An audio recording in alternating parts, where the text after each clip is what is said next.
So I picked the unbarred because I thought this was the weakest of all of them. Good evening, everyone. We are live. We're live on YouTube, Facebook, and Twitter. Hello to all of you. For those who don't know, I'm James, and if you don't know, what are you watching me for? And for those who don't know, this is Dan. Dan is from, I've got your thing here, there we go. Dan is craft beer reviews on Instagram, and he reviews craft beers and snacks. So obviously I had to send you some snacks when I sent you my beers. Indeed, yes, no, a nice plethora. I imagine you've had them all before. Do you know what? I haven't had that brand of the pretzel pieces. Okay, but I have had those ones are quite tame. The hot buffalo ones are serious, seriously hot. I do like the spicy ones, and then the jalapeno ones. But yeah, I've had the Snyder's ones before. I think I had the Snyder ones before. I got them from the same supplier, and I think these ones were that this time. So yeah, we've literally, this is Duckcast episode 4. We've been doing this for 4 weeks now, or we've been doing it 4 times. We've done it for the last 3 weeks. Last week, obviously, I had Greg from Borman's Beer Reviews on Instagram and YouTube, and week 4 I did a Q&A, and people ask questions. So feel free to ask questions tonight across all the streams we're on. We're just going to talk about beer and about Dan and his Instagram channel and his love of craft beer and snacks. So I think that's about it, really, Dan. I mean, this is what I'm drinking. I'm also the same. I thought, I was just saying to Dan before we came on, I thought when I picked this, it was about 4%, and we could start off somewhere sensible, unlike last week where we did 8%, 7%, 6.5%. But clearly we've started off in the same vein. So, continue as me to go. So this is from Unbarred. They're from Brighton. This is Amarillo, Eldorado, Mosaic, and Simcoe. So there's a nice little mixture. I'm yet to try it. I poured it and let my rubbish head die down. It's nice. It's quite. I don't know what the colour is. It's almost like a ginger, isn't it? Yeah, it's kind of got West Coast vibes to it in terms of the colour of it, and even in parts of the taste. It doesn't really say much about it. I mean, is it supposed to be West Coast? I don't know. I never know with West Coast. It says California Pale Ale, so that would be a yes then. Yeah. The big California written across the front. You know what? I didn't even see California. No, me neither. So yeah, I'm going to go in. I like a West Coast, but do you know what? I didn't used to like a West Coast, but I've got more and more into them now. I actually prefer the bitterness that you get from a West Coast compared to. You're not going to get much bitterness from this. This is quite. Oh, that's quite smooth. It's nice. What's that aftertaste? It's like sharp mango or something. I keep thinking pineapple, but it's not sweet enough for pineapple. But that's really nice. That's really nice. Yeah, that's good. It's not quite as clear as you'd expect from a West Coast. But yeah, that's pretty fantastic. And that's the first beer we're drinking tonight. Very drinkable. The California Pale. I just went live about half an hour ago to Facebook and Instagram just to tell you what we're drinking. In case you want to know, we're on a Verdant as well. We have to have Verdant because at the Crafty Duck here in Hartford, we are currently in our alleged first official day of a Verdant tap takeover. There are currently 8 Verdant beers pouring downstairs. Nice. From a 3.8 to an 11.5. We're not messing about. Which one's going best so far? 6.5 called Written in Water. Which is a New England IPA, and it's pretty fantastic. The dippers go okay here, weirdly. They just do, no matter what time of the day. So we've got a couple of dippers to put on. Yeah, exactly. I was about to say, someone rocks in 11 o'clock. Just before we started this, I went for a toilet break. Go for a toilet before. Somebody was walking with a pint of the 11.5 stout, which cost them £15. I was like, oh my God, why would you buy a pint? I mean, I can see them in the back room. They haven't fallen over quite yet, but they're not far from it. No, I had a mate who went to the Verdant Tap Room, when was it, like a couple of years back? I think just before like lockdowns were hitting and stuff. And I think for a dipper they paid £11.50. That's a bargain. I was like, okay. That's cheaper than my dipper. My dipper's 14 quid, but I don't advertise pint prices. I wouldn't encourage anyone to do such a thing. Well, that's enough about the crafty. Let's talk about Dan and why we're here. We're here to talk about Dan and how you started your craft beer Instagram page. What drove you? What your favorite beers are, and what your favorite snacks are. And yeah, I mean, it was one of those. It was kind of it all started in lockdown. So I mean, before that, I'd had bits and bobs of craft, but probably not as much as I really should have. Hence, like now drinking this California Pale Ale. Me and some mates went to California and we did like a whole Californian tour. Nice. But that was back in 2013, before I even knew of the world of craft beer. But although saying that, it was a case of every bar we went to and they said, would you like Bud or Bud Light? I was like, neither. Have you got something else? That still remains the same now. Yeah, oh yeah, definitely. Yeah, so I would have loved to have known a bit more about craft beer then. But yeah, so I started it really just because I was drinking more and more craft beer. I was getting more into it. And I just thought, well, I'd spoken to a couple of friends who had already set up Instagram accounts on there, and they said it was a really nice community, and you get to meet lots of nice people, and just chat about beer, and it's a good way to shut off from what's kind of happening in the rest of the world and the craziness that is always kind of going on. And it kind of went from there. So I think it was like in the August of 2020 that I started up. So I've been going for a couple of years with it now. Yeah. I'm close to about getting up to 3,000 followers. Wow, that's impressive. But the main thing is that I've met lots of nice people, and you have I've got loads of different kind of Instagram chats, and most recently we've been doing this. We did like a Secret Santa, so I think there was about 30 of us who got involved with the Secret Santa, where you'd send 2 beers, like you'd have a look on the person's Instagram page, get a feel for what they like, send them a beer that you hope they're going to like, and then we kind of all came together and opened them all up on Instagram and started chatting and stuff like that. And then we did the same for Valentine's Day, but Valentine's Day was different. You were picking 2 beers that you liked, like your favorite beers, and sending that to somebody else. Weren't allowed to look at their Instagram page, couldn't see what they like. It was just, what is your favorite beer? If they don't like it, unlucky. So I think with mine, I picked Steady Rolling Man, because that is just always... You can't go wrong. You can't go wrong with Steady Rolling Man. You can't go wrong. My best-selling draft beer of last year. Yeah, I mean, everywhere I go, it's always one that sells really well. And it's just such a nice, smooth beer to be able to have. And then I think the second one I chose was it 12 Yellow Legs, the Cloudwater Tipper? Yeah. Oh, wow.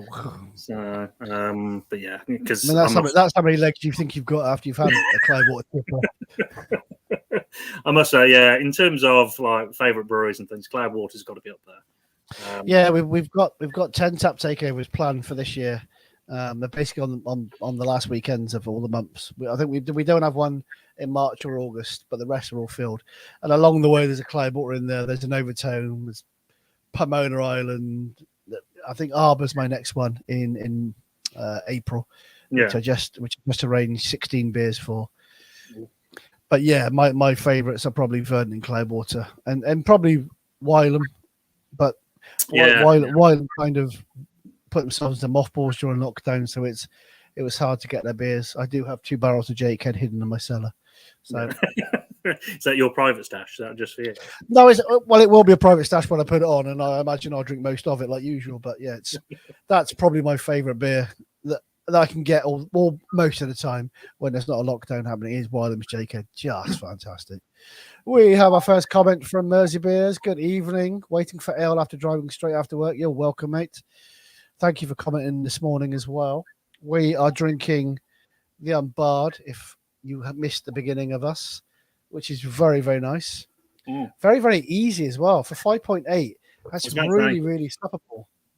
Yeah, no, it's definitely one that goes down very well. And as you say, at 5.8%, in the summertime, you could see having a few of those nice and easy. Very easily, yeah. Mersey Beer says he highly recommends Shaun of the Red from Arbor. I've not had it. I'm always scared of red ales in the bar because they struggle to go. It's like a black IPA. But yeah, the guy doing the tap takeover sent me, I think, 18 beers this morning. And I said, which are cask and which are keg? He's like, they're all the same.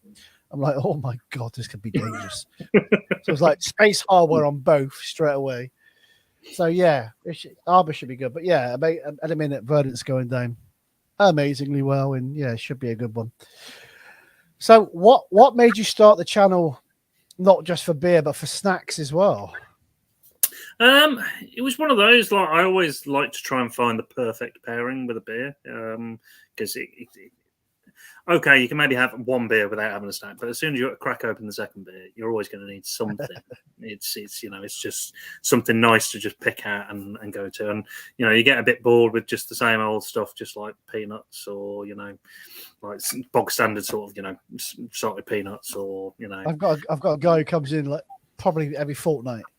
And every time he's like, "Oh my God, you've got the best snack selection ever." It's like, well, why? It's like, well, every time I come in, you've got something different. It's like, well, yeah, that's just me. I just, it's the same as the beer, same as the whiskeys and wines and gins. It's, get something different. I saw you on your Instagram. You had the what's the chicken jerky? Oh, arrogant chicken. Arrogant chicken. So I've had arrogant chicken a few times. There's a new one I'm just about to get called Buddies, I think, which is a new. It's just a straight jerky in this country. Yeah, we love having everyone. I mean, snacks. Everyone, like you said, everyone just loves their snacks. Yeah, absolutely. But yeah, I always find it's a bit strange with jerky. Well, I don't. Sometimes I want it, and then other times it's like, I prefer something that I don't have to keep chewing. Yeah, the arrogant chicken. Some of them the French one, the Herbs Provence one, and the Greek one were fantastic. The American one was hard bloody work. Was that Clock Norris? I think it's called. That's the one, Clock Norris. Yeah, I mean it's sold just because of the name, but yeah. It's. What does Dan think of Schneider's pretzel pieces? Well, actually, we were chatting about this pre going live, weren't we? Yeah, we were. Yeah, I'm a big fan of the pretzel pieces. Yeah, so I sent Dan, I think, the tomato and chili, the hot buffalo, and the jalapeno. They're not Snyder's, they're the other ones because they didn't have Snyder's at the time, but they're very, very similar. They're very, very similar. But yeah, no, I think normally with the Snyder's ones, I definitely like the jalapeno ones. Jalapeno ones are fantastic. Yeah. And the honey mustard are good as well. Yes, had them before this last batch. But like I said, everyone seems to be running out of snacks. There was a shortage of pork crackling at some point this year, which really, yeah. One of by all accounts, there's only two companies in this whole country, not far from you, I'm guessing, that make them, and one of them had issues with a refit and stuff. And then we had the old Walker's debacle that they put a new computer system into their warehouses, and it malfunctioned for about 2 weeks. So this is why I couldn't order Monster Munch for about 6 weeks because there was no production of it. No. I was like, what do you mean I can't get pickled on your Monster Munch? Yeah, everyone loves a pickled onion Monster Munch. Yeah, we've always got we have when we can. We've got pickled onion Monster Munch. We have the Walkers. Sometimes we switch it up and change our crisp. But yeah, it's like you said, I don't think people really care, do they? If you've got snacks, as long as you've got them. Yeah, that's it. I mean, there aren't many that go, "Oh, if you got Pipers," it's like no. Yeah, no, that's it. Like, I mean, we went to a place local to us. It was probably like 3 or 4 months ago, and we had these Torres crisps, and they were black truffle crisps. Oh wow! Well, they were good. I mean, they were pricey, but they were good. How pricey for a packet of crisps? You're talking about, well, it was like a sharer bag, so it was, but not like the massive sharer bags that you get, but they call it a sharing bag, but you can easily eat it to yourself. I think it was £4.50. Oh my goodness! Yeah, it was a pricey bag of crisps, but they were good. But I think that they only get imported from Spain, so wow. Yeah, I saw them in Selfridges the other day, and I was like, no. Too pricey. Wow, that's a snack and a half. £4.50. Yeah, I think one like those you can probably kind of, if you're at Christmas or special occasion, yeah, okay, I'll splash out on a decent crisp, but I ain't paying that normally. I'm impressed by this unbarred. Mm. I thought it wasn't going to be. No, I mean, Growing on me. I haven't really had that many unbards in the past. We have Juicy pretty much on draft, probably every other week. That was flies. We found that during lockdown. And just a brewery I found in lockdown. Basically, they were going cheap somewhere. They were short on date, and we were still doing draft in lockdown and doing takeaways. We found it there, and it's just pretty much been on ever since. It was that and Steady Rolling Man that they were pretty much my best sellers last year on draft, because I knew if I got them in, they consistently sell, and they do. I'm trying to think what else we've got. We've got another can downstairs. It's Ella and Vic Secret, which is about 7%. That's pretty fantastic. Yeah, so they're pretty good. A few of my customers had a wander to Brighton probably last month, and then they did unbarred, and then they did the train or bus journey to Lewes to Beak, which is Beak's probably one of the up and coming stars at the moment, in my opinion. They are a bit pricey, but everything from them is pretty bloody impressive. Yeah, I know when I was talking to you before, I said about me and my mates do a beer box. Yeah. I think in the first one I did, I had Parade by Beak. Okay, yeah, everyone loved it. I think we've got Sup at the minute, which is 7% in cans. We had it on draft a couple of weeks ago and sold out in a day. Yeah. I think we might have had Parade the week before, which again did exactly the same, just sold. Just really, really good. And we've got Trumbo, which is a dipper. Yeah, Trumbo's good, yeah. Which is very dangerous. I think we've got one left. But yeah, it's again, there's some really good breweries coming through. I've had quite a few during lockdown. Unbarred, Beak, Cheshire Brewhouse was another one. But that was thanks to Johnny from the Craft Beer Channel. He mentioned he'd found them again purely by accident, so I tried them off the back of him, and yeah, we've had cask from them, we've had cans from them, and they've been pretty good. Yeah, Cheshire Brewhouse are pretty darn good. Oh, that's one I'll look out for. It's not one that I've heard before. So have you got any decent brewers local to you? So Dan is in Kidderminster. For those who don't know, is that just south of Birmingham? Where to describe it? It's not far from Worcester. People probably know. Okay, Worcester. Yeah. So are you M5? It's kind of M5, M42. M42, yeah. Okay, I'm M1, M6 that way. Yeah, because like Bromsgrove is quite close to us. It's about 10 minutes, and you get straight onto the M42 from there. So Dan is closer to Bristol in South Wales than he is to the southeast of the country. Yeah, very much so. Is that fair to say? So you're above Coventry. Yeah, kind of to the side of Coventry. To the left a bit. Yeah, to the left a bit. Yeah, and a bit to the left of Birmingham. It takes about 40 minutes to get into Birmingham from where I am. So okay. Not too far.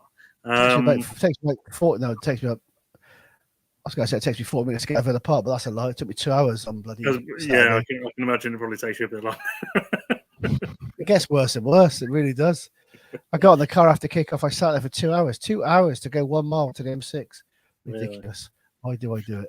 Oh, because they cancelled the trains. That's why I did it. Oh, was that because of the storms? Yeah, that was because of the storm. Yeah, I'm not going for that story again. It cost me a bloody fortune in trains. I changed trains multiple times at extra cost, and then they cancelled all of them anyway. So I had to borrow the car off the wife. Oof. Yeah. So what brewers have you got local to you? Any good? That really good. So I mean, the main one that is kind of probably the closest to me and the best one is actually on my glass at the moment. I don't know if you can probably see it. It's called Nothing Bound. Okay, no, I'm not aware of them. They're quite small little outfit, but they are growing, and they are starting to kind of ship out to other places now. They've got a tiny little tap room, which is just on the outskirts of Bewdley, which again is kind of just up the road from me. Yep. But yeah, every single beer I've had from them is fantastic. Dave there, who kind of runs it all, brews all the beer. He's every single one that I've had has always been spot on. And to be fair, he's branching out more and more to other places, not just in the Midlands. I think he's branching out more. So the only thing he's not doing really at the moment is canning. So he doesn't can any of his beers. He'll do like crowlers and stuff, so you can go and pick it up if you're local. But then a lot of the time he'll kind of just do it in keg. What are they called again? Nothing Bound Brewery, they're called. I shall look them up later. Yeah, definitely look them up. As I say, all the beers that I've had from there have been spot on. I suppose you've got a few decent brewers in Birmingham, I suppose. Yeah, you've got quite a few. You've got sort of like Attic, you've got Glasshouse, got Dig Brew. I say we have a lot of Glasshouse and dig in cans, especially. Yeah, and then you've got. But then again, we find here that there's a lot of Birmingham and Bristolian breweries here, but that's down to me and where I grew up and where I live and where I'm from. So it's but you've got a fair amount now opening up in Birmingham, different tap rooms and stuff like that. The whole sort of Digbeth area is a good place. I still don't go to Digbeth. I go to Birmingham. I just stay in town. I kind of go to the Wellington and the Fuller's pub behind it, which I can never remember what it's called. And then Pure Bar and Post Office Pure Bar is good. Cherry Reds and Brewdog and Bonehead till Bonehead shut down, and then I generally bugger off to the football, which kind of gets in the way of it all. Well, to be fair, like I know you said about like Blue Noses, they mainly go to Dig Brew because obviously it's quite near to St Andrews. So if there's been a game on, then all of them will just come straight from St Andrews and go to. I keep meaning to go to that side because that's Digbeth is supposed to be, Digbeth is the new Shoreditch, I hear. It's good. It's getting a lot better. I mean, like it used to be. We went to Beer Central. They did that in Digbeth last year. Is that where the custard factory is, Digbeth? Yeah. So you've got like custard factory and all around there. But yeah, they did Beer Central there last year, and that was really well run. Although saying that, I don't remember much towards the end of the night, but I don't know if that's a sign of a good thing or a bad thing. Night was had by all. Well, there was one Alpha Delta tipper which was just far too good, and I think I had far too much of that. So, when you're at a beer festival, you probably should go more towards the session side of things. But when you paid your ticket and you try something, you go, "Oh, that's nice. I'll just have a bit more of that. I'll have a bit more of that," and then all of a sudden, on the floor. It's back to the 12 legs comment. Yeah, pretty much. Yeah. Right, I finished my beer. I don't have another glass. Well, I do have another glass, but I did that to it. Oh dear! Oh, that's not good. Oh, and it's one of the. Is that one of the craft diary ones as well? Yeah, it's a Stout Life. So I've got Stout Life. To be fair, I've got a box of juice bombs next to me, but they're sellotaped up, and I haven't got the effort to get into them. So, are we gonna go dipper, or are we gonna go stout? I think we'll go dipper, and then I always like to end on a stout. I always find ending on a stout's a good way. Probably a good idea. So next up is again. This is another West Coast. We've gone very West Coast tonight. Yeah. Here, but somewhere else. West Coast dipper, 8%. I'm not gonna lie to you. I've had this before. I don't think I've had this one before. I've had most of it. I got it a couple of Saturdays ago, or Fridays or Saturdays, quite late on. Thinking again, it was 6%.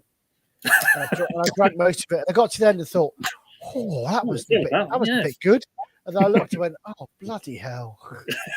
So we've got on the hot side Columbus, Chinook, Simcoe, and Idaho 7. On the cold side, Simcoe, Idaho 7, Falconer's Flight, and Mosaic. I've no idea what Falconer's Flight is. No, I don't know. Falconer's Flight. No, I've not heard that one before. Heard Simcoe, Idaho 7 and Mosaic, but no, not Falconer's Flight. This is Cornish Creatives, and it's a local artist from Falmouth, and she loves drawing people being outside and jumping in the sea. Sounds like my nephews, who are both from they both grew up in Cornwall too, where life is like in the 1950s when nobody locks their doors.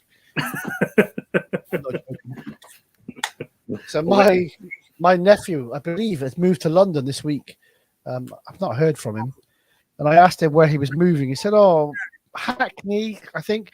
Hackney by, I think that's by Canary Wharf. And I said, I don't want to break it to you, Osk. There's about 4 miles between those two. I mean, it's quite a gap. He said, yeah, be one of them. I said, well, one of them's 20 minutes away from me on a train, and one of them's about an hour on about 3 trains. So this poor little kid, he's grown up in Cornwall, not locking his doors, trusting strangers, and walking out late at night. He's moving to Hackney or Canary Wharf. So yeah, please tell him he needs to lock his door now.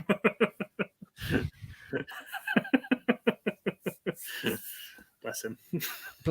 He's a big lump now. He's a big lump now. So yeah, but yes, his dad was taking him. Hopefully, so my brother hopefully's had a few words. But yeah, it just could be lively. It could be as lively as a tipper at 5 to 8 on a Thursday evening. But again, very similar colour to the last one. Yeah, no, it's looking a bit. Oh, what's your glasses? New glass. So that one's the what is it? Craft Diaries with S43. Okay.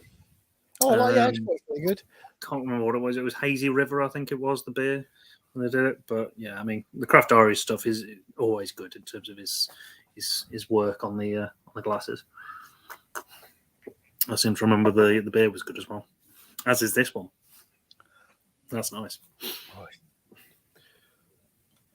So again, wow. It's dangerously drinkable. Again, at 8%, you're just like, yeah, that doesn't taste 8%. It was literally the last sip of the can I had. It was like, oh, that was interesting. I feel good. It was like, let's have. Oh my god, 8%. But yeah, it's weird because my brother lives just outside of Falmouth, and he's lived in Cornwall for 25 years, if not more. But the last I went down a couple of years ago, we walked around Falmouth, and there's 3 or 4, maybe more craft beer bars, and not one of them had any Verdant on.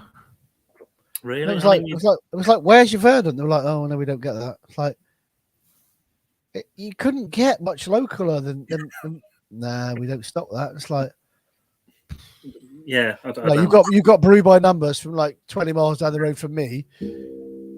But you haven't got Verdant, which is. But you haven't got the brewery that's like a mile away from you. So yeah, that was a bit weird.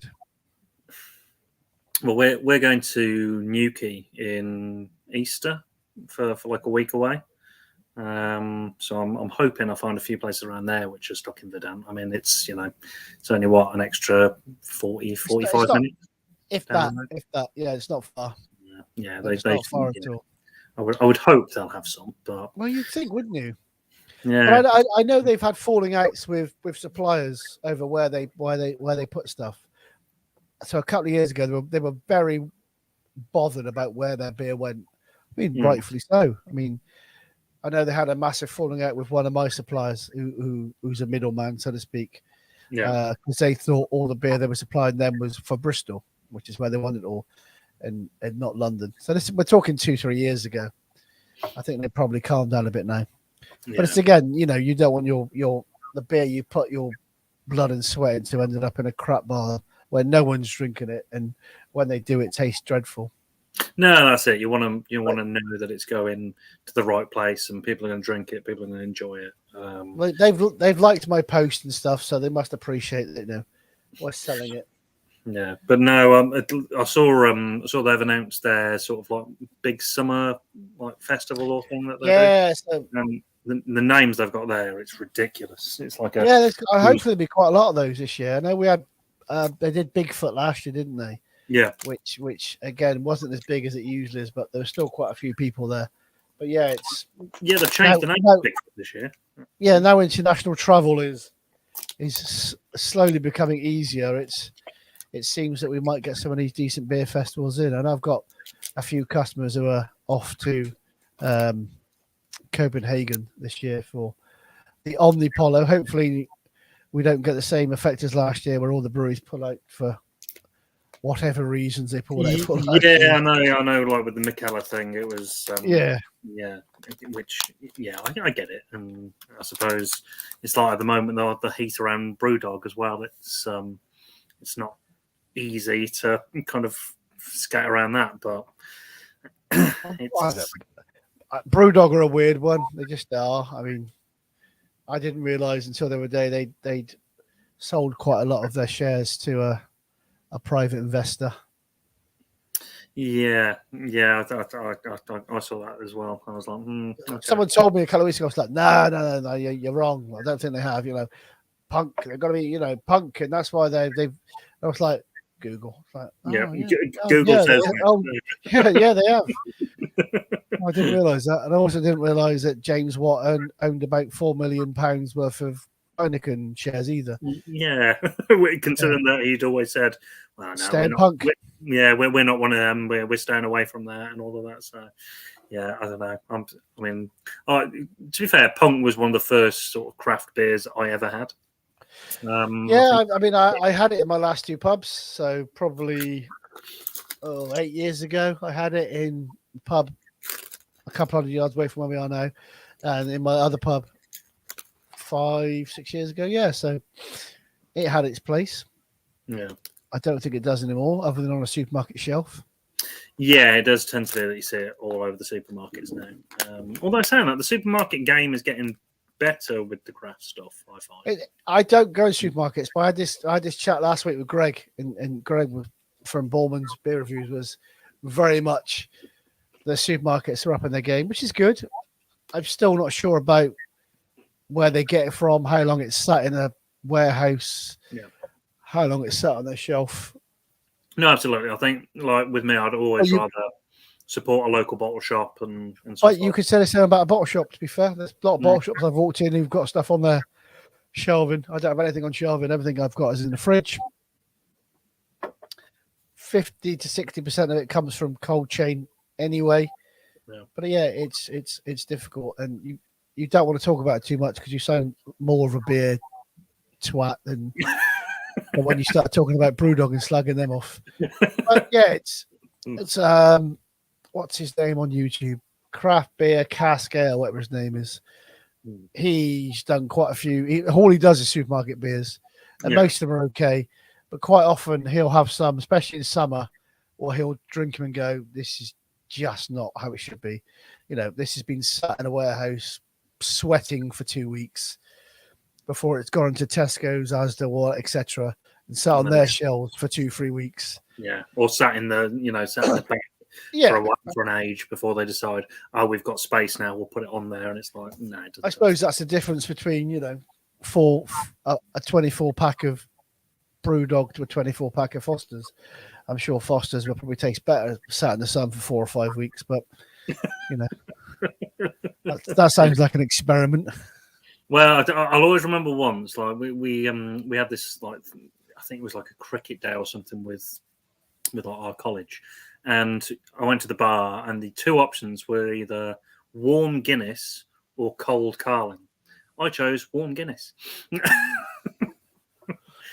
Don't know if that was a good thing or a bad thing, but so just checking. There's a customer. He came in a couple of hours ago. He's still here, and he said the same. He said, "Given a choice, what would you rather have, Foster's, Carling, or Carlsberg?" It's like, Jesus Christ!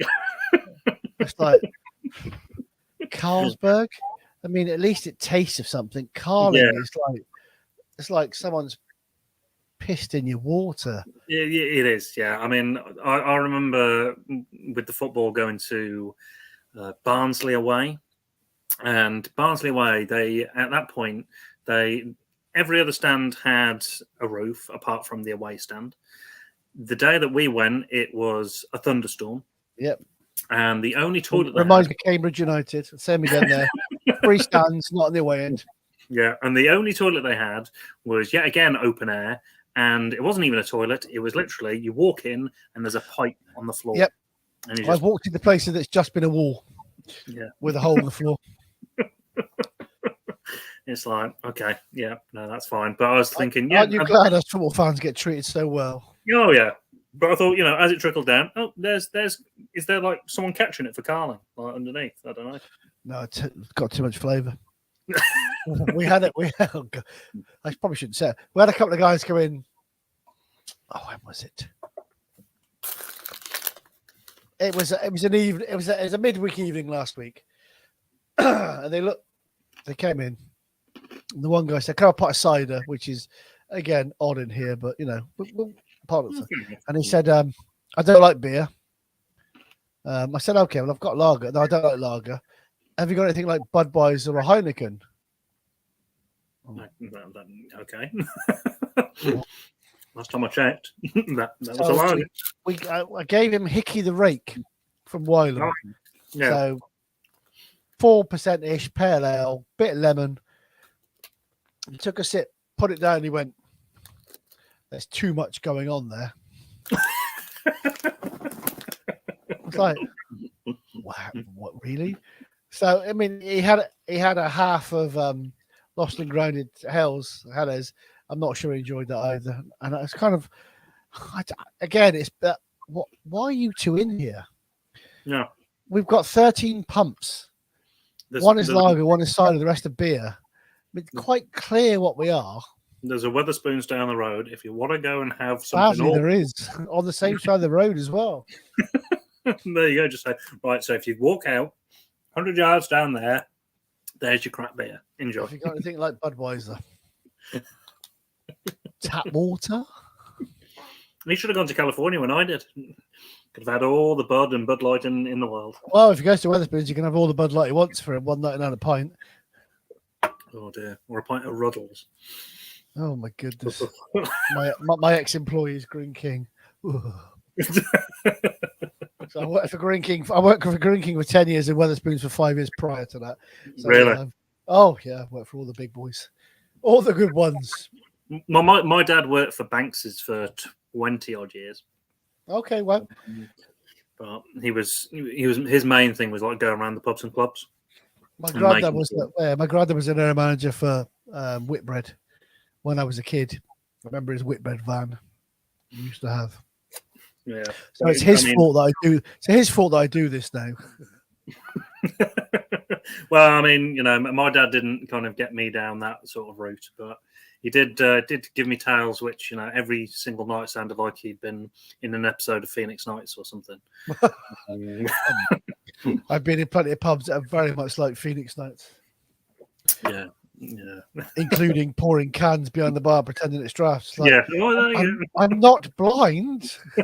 Just give me the can. Just give me the can. I'll just take the can. That's fine. So we were going to go there eventually, but we were chatting just before we came on about football because we've got to touch on football because I always do because I love it. So Dan lives, for want of a better term, he lives in Birmingham or just outside. The Midlands, So clearly he's either a West Brom, a Birmingham Villa fan. So Dan, who is it you support again? No, I'm a Man United fan. I say it very, very so unlike most people who live around me who are Man United fans who don't know where it is on a map, let alone on a fucking train, Dan has a reason you're a Man United fan, don't you, Dan? Yes. So my parents are both originally from Stockport, as I. So it was a case of, even though we moved down here when I was very little, it was, Dan, you can either support Stockport County or you can support Man United. I'll take you to both, and we'll see which one you prefer. Imagine if you said you can support Stockport County or Birmingham City. But fair play to him. I like rugby, actually. I used to be a Worcester fan. Fair play to him. He took me to both. So he took me to Stockport first, and I think they drew 0-0. It was a windy, horrible day, and it was just like, I'm not a big fan of this, Dad. So then the week after, he took me to Old Trafford, and I think United beat West Ham 4-1. And I was like, I think I prefer these surroundings compared to Stockport. I said, not to be, disrespectful to your local team. He was like, no, there's a reason I support Man United rather than Stockport County. So, I mean, that was, I think my first visit was 95, 96. So I was, probably like 7, 8 years old. Okay. So, but I mean, I do go kind of local. Kidderminster Harriers is just down the road, who nearly pulled off the biggest FA Cup shock ever the other week against West Ham and really counted themselves unlucky not to do so. Very unlucky. Very unlucky. It was one of those like heart-wrenching moments when Declan Rice suddenly decided, right, I'm going to show that I'm worth £100 million, do a little turn, smash it into the top corner, and And there we go. With 30 He seconds is left. not. Yeah, we were all rooting for you down here. Yeah, it was a real big shame. And it's a nice kind of local club, and There's quite a few Brummies around here. To be fair, we've got there's at least 3 or 4 Villa fans who come in here for the football. We've even got a West Brom season ticket holder. We've got multiple Wolves fans, which I find really weird. Do you know what? I find Wolves fans do tend to kind of branch out a bit more. Well, I don't know. Coming to Villa on the train, I've never noticed Wolves fans before. The last 3 or 4 years since they've been in the Prem, there's more and more of them that train from Euston in the morning. So fair play to them. I've even got a Kidderminster Harrier, not a customer here in my old pub. I had a Kidderminster Harrier fan, and I used to call her a Brummie all the time. We used to wind her up. I'm not a bloody Brummie. Wow, you sound like one. Well, the funniest thing with Kidderminster is that they've got there's a group of about 15 to 20 of them who live in Norway, who are known as the Norway Harriers. And they've actually How on earth did that happen? I don't know. I think one of them was originally from around here and then moved out there, and he's got like a group of his mates all to join him. But they've recreated. They've all bought like this kind of like this like unit, and they've created it so they've got like the stands and stuff. So they'll all stand there and then have a massive screen and watch all the Kidderminster Harriers games. Which I just find absolutely bizarre. In the middle of some random Norwegian town that they're supporting tiny little Kidderminster Harriers. But yeah, no, as I ever since the new manager took over, who actually I went to school with, he was a couple of years above me in school. But he was a nice bloke, and the strength and whatever coach he was someone I went to school with, so it's all quite local. But I love a story like that about just weird and random. Villa have got a village in Ghana that they've all got like old villa tops. I'm like, how did this happen?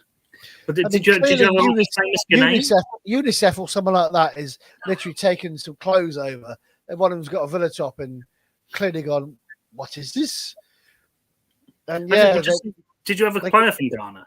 I don't know. Did you have no. Nothing. No, I can't think of it. Yeah, so clearly they've got some charity top, all our tops are charity tops. So clearly they've got one of them. But now there's like videos like every week, and they're like, yeah, it's like madness. Like, where's that come from? But no, I've had a few good nights at Villa Park. It's a really good stadium to go to. And to be fair, not all the time, I can assure you. Well, I don't know. If going there as a United fan when United are playing, it's often been quite. Yeah, well, maybe I should go as a United fan. It's not so happy if it's a Villa fan. Although saying that, it's been a while since I've seen a win, to be honest. we went to it was the FA Cup semi-final for the treble winning season, but the rubbish one.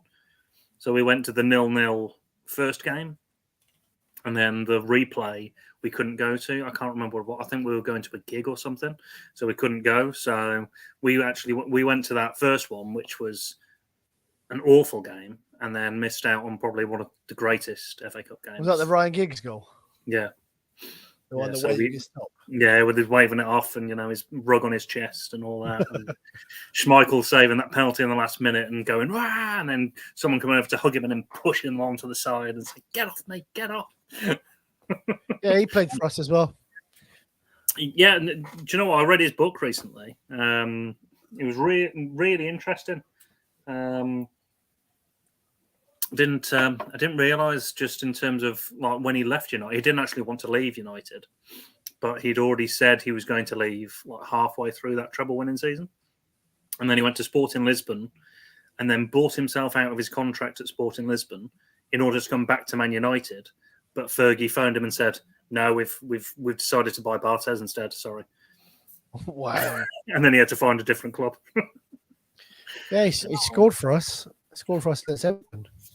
Do you know what? He was always good for a goal, Schmeichel. If he was up in the box, causing a bit I of mean, chaos. we still lost 2-1, Yeah, but he scored a cracking I think it was a volley from about Yeah. 6 yards out.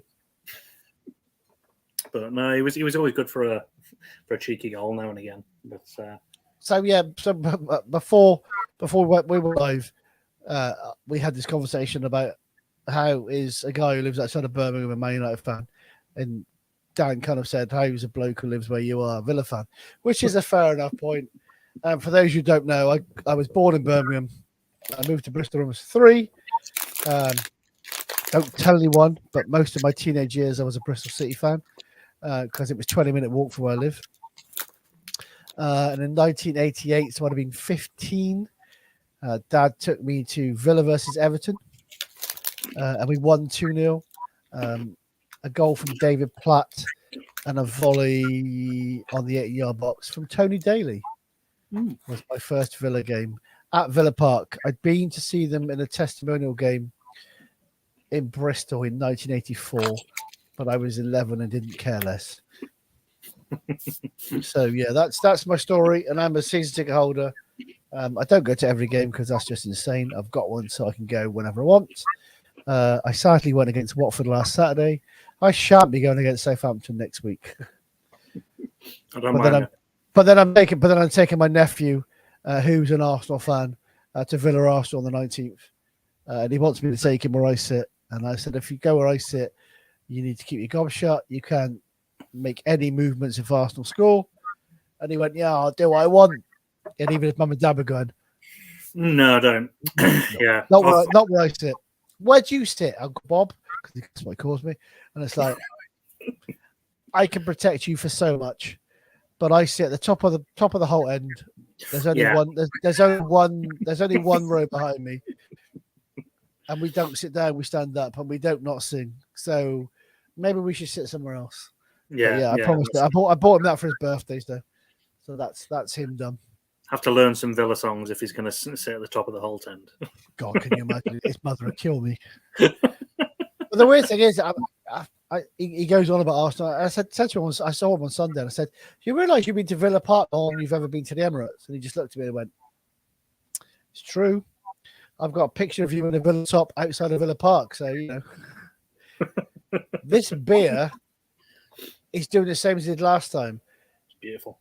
The more I drink it, the more fierce it feels. Yeah, it tends to be. It's all kind of at the bottom. Yeah, but this is how I felt the first time. The first one was like, "Ooh, weird. That's really nice." And they got to the bottom, it's like, "Wow, that's serious." Yeah, it's like they keep all the ABV at the bottom of the can, but They do it on purpose. I'm trying to see what it says in the can. It doesn't say anything really. No, it doesn't.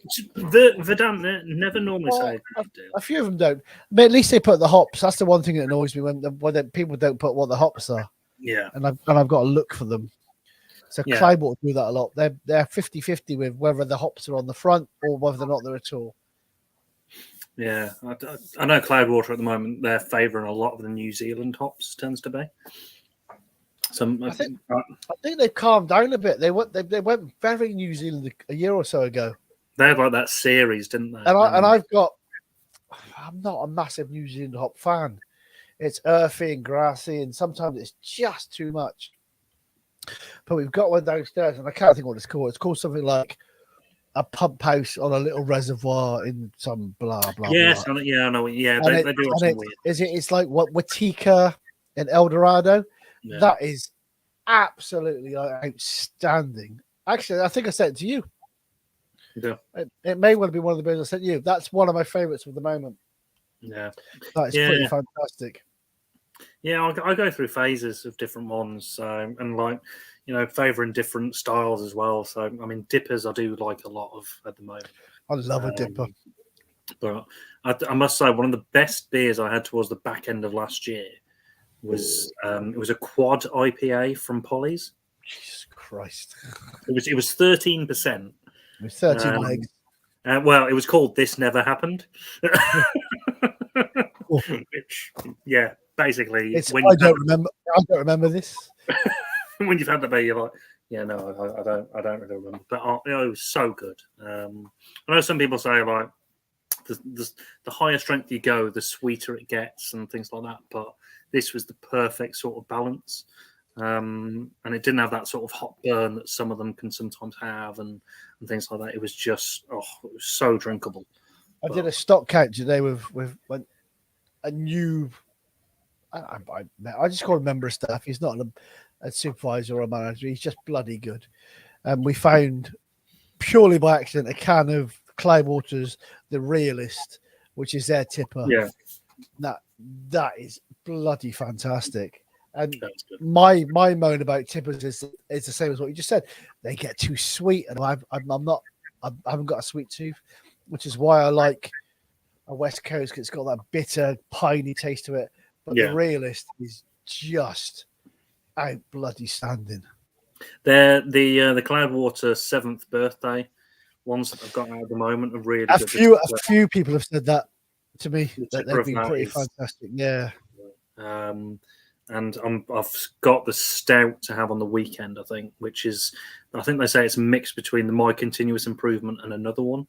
So It's kind of like coffee and chocolate all just melded together. Because I mean, the My Continuous Improvement series for me has always been top notch in terms of the stouts. I think I still prefer the first one. Talking of stouts. Speaking of stouts, I'm going in.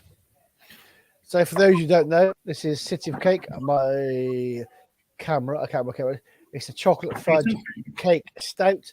This is from Hamilton. I thought Hamilton always do good stouts. They do. So Crunch is my favourite. Yeah, Crunch is good. So these are from East London, I want to say. Yeah, they're from Islington. So North London, or just lower North London. A few of my guys have been, a few of my customers and staff, ex-staff, have been to their place. So Crunch is my favourite, which is the peanut butter stout. This is the chocolate fudge. Oh my goodness, look at this. Even the alcohol-free one's quite good of the Crunch. Yes, I heard that. Yeah. And then they do Crunchier, which is the imperial version of Crunch. Yeah. And they do the Cake Metropolis of this, which is their imperial version, which is just on another level of stupidity. Yeah. These are really good, by the way. Jalapeno ones are fantastic. Yeah. They're really just amazing. Well, I'm going to try and eat those before I have the stout, because you can't have that and a stout at the same time. It's just not going to go. That is a taste sensation. Really? But all I've done is I've just sipped the lid, and it's like, and wow. It's just gone, ooh. Oh my goodness. It's just. We're going to pour that. All the noises, but I love them glasses you've got. So it says a deep and rich chocolate milk stout balanced in roasted coffee, chocolate notes with a sweetness with a fudge caramel aroma. Ooh. You can smell the fudge. You can taste the caramel and fudge as well. Yeah. No, so obviously it's got barley, wheat, and lactose. Of course it has. Drink fresh.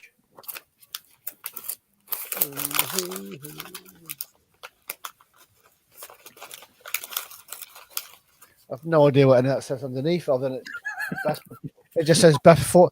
There's a lot of nonsense, and it says best before October 22. Yeah. So we can only. Sorry, I'm just the bar's really loud. It's absolutely packed. You've got Verdamp. If you've got a Verdamp takeover, the bar is absolutely heaving. What a brilliant time to be alive! Well, COVID is over, according to Boris. I mean, who wouldn't believe what Boris says? Today's Freedom Day, apparently. Exactly. Although I got my Uber this morning, and no mask was required. We're all cured. Although I must say, I do find it a bit. Can you really how can we call something Freedom Day when everything else is? We've had a couple of Freedom Days before. Feel like Freedom Day, and this doesn't also feel like Freedom Day.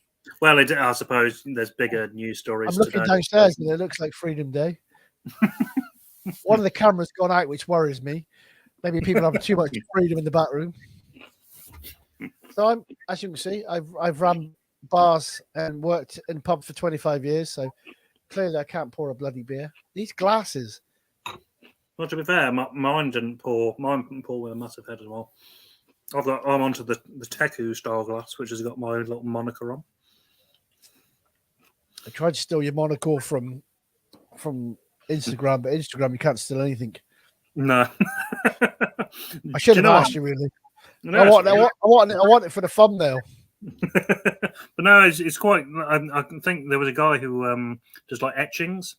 So I know like a lot of people have like stickers and stuff, whereas this one with the etching, at least then you can whack it in the dishwasher. It's not going to suddenly disappear or start falling off. So right, so get your face in that beer. Don't worry about the jalapeno. I was about to say I'll leave the jalapenos now because it's not going to go. It's just chock-a-block full of fudge and caramel. Oh yeah. Oh, that's good. And that's it for 5.5%. Like, sometimes I worry with the stout. I think you've got to be a bit stronger in order to get that flavour, but this one does. Like I said, they do. There's the I think the 8% version is called Cake Metropolis. And then Crunch do the version of Crunchier, which is about 9% as well. And they're all just a bit mad. But yeah, it's Islington. So from here, it's about, I don't know, 40 minutes on a couple of trains. So not too far away. Yeah. So this is what Greg was saying last week. What are my local breweries? Well, it's like local breweries I'd use. I suppose, we've got Pressure Drop in Tottenham is probably the closest. Redemption, if you want to use cask, I suppose. Redemption at Tottenham as well. Beavertown. We just don't use Beavertown. It's, everyone else in town's got them nowadays. They're in Tottenham Stadium. It's, Tottenham Stadium is only 20 minutes on the train from here. So we live in commuter belt. So probably Howling Hops we talk of. And it used to be, Truman's used to be, but Truman's have moved to Walthamstow. Yeah. So there's loads. The further you get to London, the more you got. Gypsy Hill, Brew by Numbers. Well, I'm in London next Thursday, and I'm where is it? Bethnal Green sort of area. Yep. So I'm planning on a little trip to Boxcar. Boxcar again. I'm trying to think what else is in East London that would be easier to get to. There are more that I can't think. Which other? Oh no. So East London. Yeah, I've got a massive amount of time because I'm going to the Movember Awards. Oh, okay. Our company did stuff. Yes, I've seen it on your Instagram. So we do a thing on Instagram called Movember. So there you go on the screen, everyone. There's the Instagram. Go and have a look. So we do it. Maybe this year we can do it together. Yeah, no. I'll show you what a real handlebar moustache should look like. You can see. You know what? My moustache is always. You can see from the shadow already. I find it really easy. I did it. God. Oh God. Yeah. Where was I? I was in. So 7-8 years ago, I did it, and I looked like Lemmy, and it was like seriously like a cup, like 3 or 4 slugs had died on my face. Well, mine gets. I thought if I'm going to do it, I'm going to do it properly. I'm not going to mess about with a little stupid one. I'm going to go massive, and then down here, but shave the middle, shave underneath. And yeah, it was bloody impressive. If I do it now, my kids will be like, yeah, mine always just starts looking worse and worse and worse. At least it's not, as I call it, the porn star tash, which is like the really thin, awful thing. It's the people that do it, and they've all they can do it looks like a Hitler moustache. It's like or it looks like this. I'll give you 50 quid to get rid of it. But yeah, at a certain point in the month, my wife goes, "I'm not kissing you anymore." Because I don't want the tickle. It's like I get all the time. It's nothing to do with the moustache. Just I don't want to kiss you. I've got a 6 and 9-year-old, so you know. But, you've only got a little one. You've still got a chance. Well, yeah. But yeah, no, I mean, as I say, like when I'm down next week, I've literally got like a couple of hours, so I'm thinking I'll head to Boxcar, have a couple of drinks there, go to the Movember Awards, see what they're like, and then. Oh, Yeah. okay. You've given me a week to think about where I can send you. If you've got a couple of hours, there's a few bars in and around there. I've started kind of trying to suss them out, but I suppose it depends on how active the Movember Awards are. I don't really know. I've not been to it before, so I don't know what it entails. If it entails a load of blokes, which it clearly does, I imagine there'll be lots of beer involved. Yeah. We did like a Movember lunch in November. Well, of course, in Movember last year before Omicron decided to then ruin everything. Yeah. And yeah, that was a room full of blokes drinking an awful lot of beer, so which you can't say no to. So now all you need to do is guide them where to go for this. Pretty much, yeah. I think, and because it's at a place called the Oval Space. I don't know. I think it's just like they hold events there. I think someone on Instagram I know he's going to a gig there tonight, so they lots of different things. Sure, yeah. But, sounds like a decent size then. Yeah, so it'll be yeah. I don't really know what to expect. I'll just go there, see what it's like, and if it's rubbish, head back to Boxcar. But... Exactly. Or elsewhere. Yeah. I'll have to scope around. There's plenty in East London. There's more and more in North London. Hackney's a place to be for me. Hackney's kind of my equivalent to Digbeth. Really?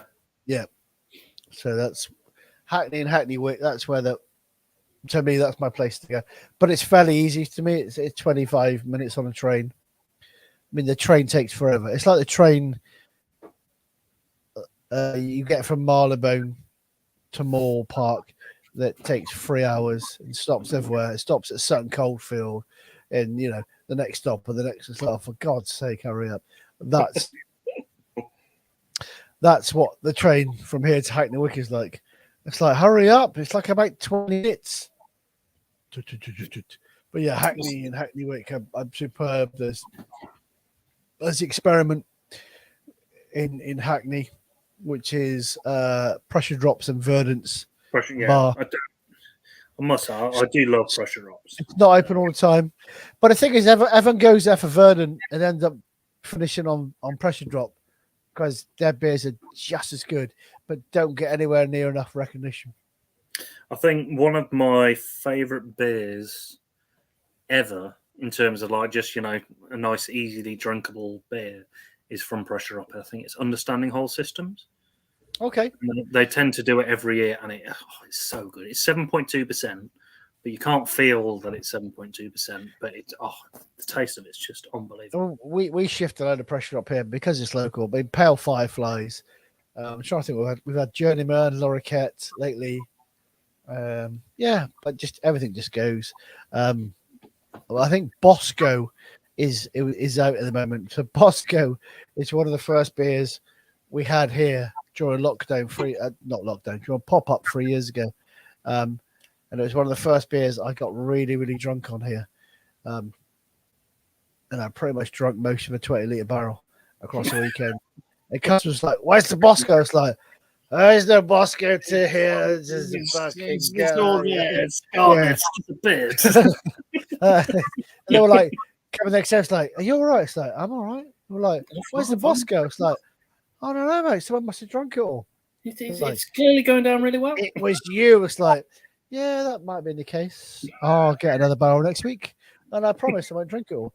So, yeah, it came out. I think it came out last week. So, yeah, we've had great fun here. I mean, we've had great fun. It's been painful. We opened in August 2019 officially, pop up in February, and we messed about and, lockdowns kicked us and fudged us around. But, hey, we don't care. We're still here.